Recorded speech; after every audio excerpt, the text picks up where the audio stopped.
It is my privilege and honor to introduce a very special, inspirational individual. Her name is Mitzi Perdue, and I met her probably about 3, 4 years ago, and we've become very close friends. And I'm so inspired by her that I'm thrilled to be able to introduce her today. Her bio is long, and I actually had to cut it back because she's accomplished so much in her lifetime. She is a speaker and author, a businesswoman, a master storyteller, and an accomplished artist. She holds degrees from Harvard University and George Washington University, is a past president of 35,000 member American Agricultural Women, and was one of the U.S. delegates to the United Nations Conference on Women in Nairobi. She currently writes for the Academy of Women's Health and GEN, Genetic Engineering and Biotechnology News. Before I go into detail about Mitzi, I want to say a little bit about her background and what her past generation and her past history is about. Mitzi is the daughter of one family business titan. You probably all know where she comes from. Her father founded the Sheraton hotel chain. And who has not stayed at a Sheraton? And she's also a widow of another. Her late husband was the family business poultry magnate, Frank Perdue.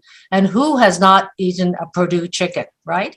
And she is also a businesswoman in her own right. She started the family wine grape business, now one of the largest suppliers of wine grapes in California. And Mitzi likes nothing better than to share her insider tips for successful family businesses. Her family origin, the one that started with Sheraton Hotels, began with the family business Henderson Estate Company in 1840, and her Perdue family started in 1920 in the poultry business. These two families have a combined tradition of 276 years of staying together as a family. Furthermore, she's authored How to Make Your Family Business Last, Techniques, Advice, Checklists, and Resources for Keeping the Family Business in the Family, a great book that I recommend to everybody. In addition, she's the author of a biography of her late husband, Tough Man, Tender Chicken, Business and Life Lessons from Frank Perdue. This book made a number 5 out of 20,000 books on Amazon's business biographies. I can go on, so I'm just going to go very quickly because it's such a long bio.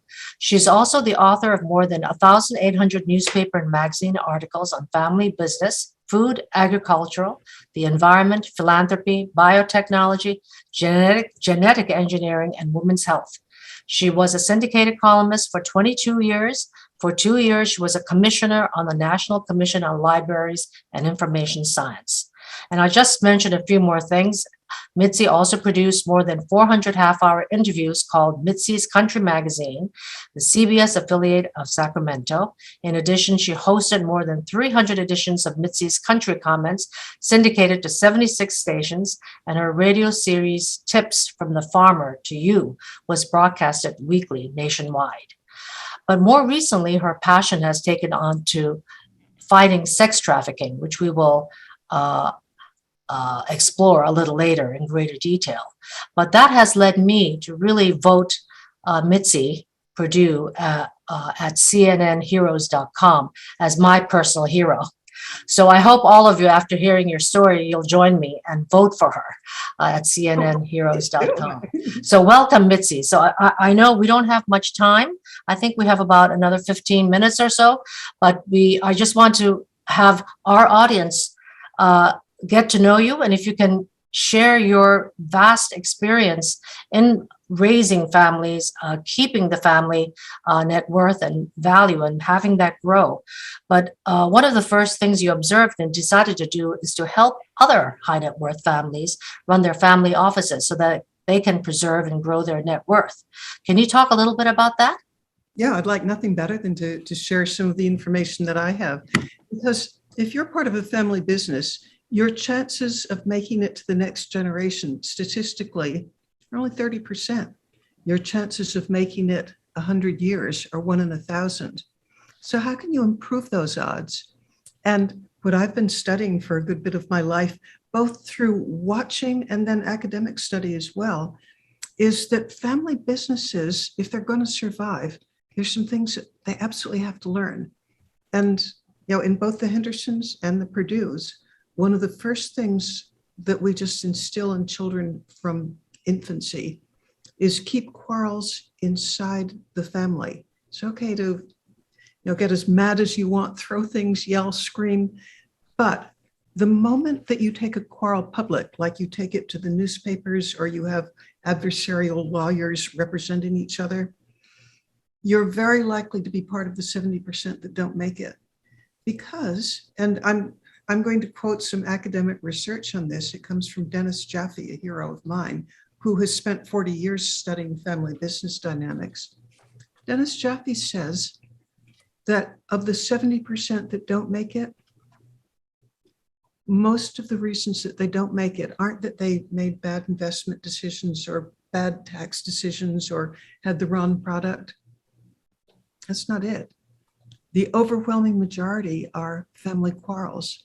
And by the time a family quarrel goes public, it's almost, how about close to impossible to rein it back in? I mean, maybe somewhere there's somebody who's done it, but in general, the Hendersons and the Perdues, knowing that what destroys a family business faster than anything is a public quarrel.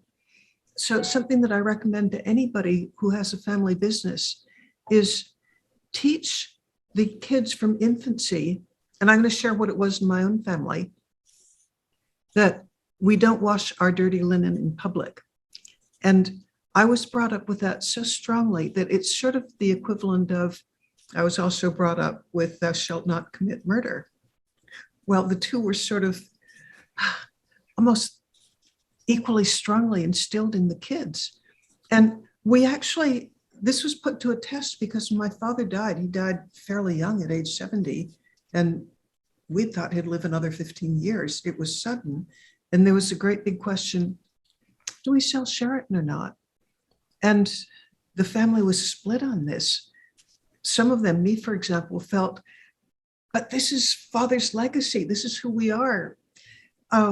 We can't sell the company, while other members of the family had some really strong business-related reasons why we should.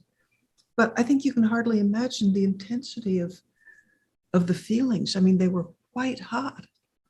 But with our tradition of we don't wash our dirty linen in public, nobody ever went to the papers. Nobody ever went to an adversarial lawyer. We did decide to sell, and we didn't have the quarrel go public. And the reward is we just celebrated our 131st reunion. And on that theme again of not taking quarrels public, the Perdue family, we're a feisty bunch. We have disagreements. The way the Perdues express this is the covenant. And the covenant, it's funny that two other families both came to the same conclusion, but in different words. The covenant is quarrel among ourselves. We even encourage it. We want people, if you feel strongly about something, don't keep it to yourself. But the covenant is you don't go public with a quarrel. And that's a very long answer to your question, Anne-Love, but that's the kind of advice that I give. Mm-hmm. Okay, that's great. I just want to focus attention now on your Frank Perdue. Well, he expected others to work hard, but he was always very kind to his employees. He was incredibly caring, and he had a policy of entertaining every employee at his home. He'd be behind the lines serving food, and if someone were sick, one family member, money would mysteriously appear to help with expenses. Frequently, people would quote a slogan, "It takes a tough man to make a tender chicken," based on your book as well. I guess you were inspired. He used to say that in a weak culture, people worked for the money, but in a strong culture, they worked because it was a great place to work. He was tough, but we are the winning team, he would say, and people want to be on that winning team. He was really afraid of the rich man's disease, where subsequent generations are too privileged to work hard, and above all, he wanted his descendants to have a happy life. Also believed that being honest made everyone happy. So he was afraid of this disease where the first generation builds a business and subsequent generations are too privileged to work hard. He didn't want that. He didn't want that kind of raise a hothouse flowers, as he said. He wanted to leave his family something more than money. Can you describe him in your own words? What was it like to be married to him for decades? Well, he was my hero from beginning to end because he was a totally good man. But he was also very broadly educated, and not academically. He only went to 2 years of college and then dropped out. But the amount that he read, the amount that he just plain knew. And I want to quote something that influenced him, which is adversity breeds character, prosperity breeds monsters. And so we had a tradition in the family that nobody flies first class. Even Frank Perdue, up until age 80, when his doctor told him, "Now you got to fly first class because you need to stretch at age 80." But up until then, this man who was ultra successful traveled first class. In every city that we were in, he would always use the subways. The children went to public schools. Their allowances were tiny. He put a lot of effort into having children who weren't spoiled and who had to work for what they wanted. But I want to, if I can sort of segue a little bit into a little bit about what a good person he was. I think one of the things that keeps a family together is if you can admire like the philanthropy that they did. And this is getting to Brian Tracy. We are the largest producer of organic chicken in the world. We are doing everything we possibly can. Well, actually, we're completely antibiotic free. And that we're also LEED Platinum, which is that I think, at least in Maryland, there's no company our size that is recognized as being as environmental as we are. And our ways, we're working on having pasture-raised chickens, which is, imagine you have it's probably 100 tennis court-sized paddocks. And these paddocks are on flat fields on rails. And it's inside each paddock are, let's see, in the first paddock, there will be beef animals. Behind them, there are like pigs. Behind them are the chickens. The beef animals eat the high grass. The swine eat the next level. And by the time you get down to the chickens aren't eating the grass that much, but all the bugs are now at the level where the chickens can eat them. So they're pasture raised, eating, bugs. And the soil is so improved because the droppings of the cattle, the pigs, and the chickens, it increases the water absorbency of the soil. It increases the ability, the nutrients, that all the animals are better fed. And we're pioneering that. So I just love the idea that Frank, who was a good man, was endorsing having us do well by doing good. I mean, I think he was into impact before it was famous or before it was a thing. Right. So I could see how you're totally inspired at him as well. You made a great couple together. But I think you've really developed your own persona and your own, how shall I say, expertise, because you are author, you are a philanthropist and heiress, and you've been written up so frequently as an individual who has tremendous business acumen, whether in agriculture, making speeches, as a columnist, author, and you're a multi-talented entrepreneur. So I'd like to know, how do you find this vision, passion, and energy? What is the secret? A beauty that's tip. so simple, everybody. The answer is, dramatic pause, eat chicken. Okay. But I can give you a more serious answer. Okay. I think I'm going to quote Frank's ethical will. He says, if you want to be happy, think what you can do for somebody else. And to me, business is doing for others, because you don't get to feel good. You're not going to make a profit. You're not going to be financially sound unless you're serving the needs of others. Yes, and I'm hoping that you will share your Frank's ethical will. Perhaps Peter later on will share that on a slide and put it up on the screen.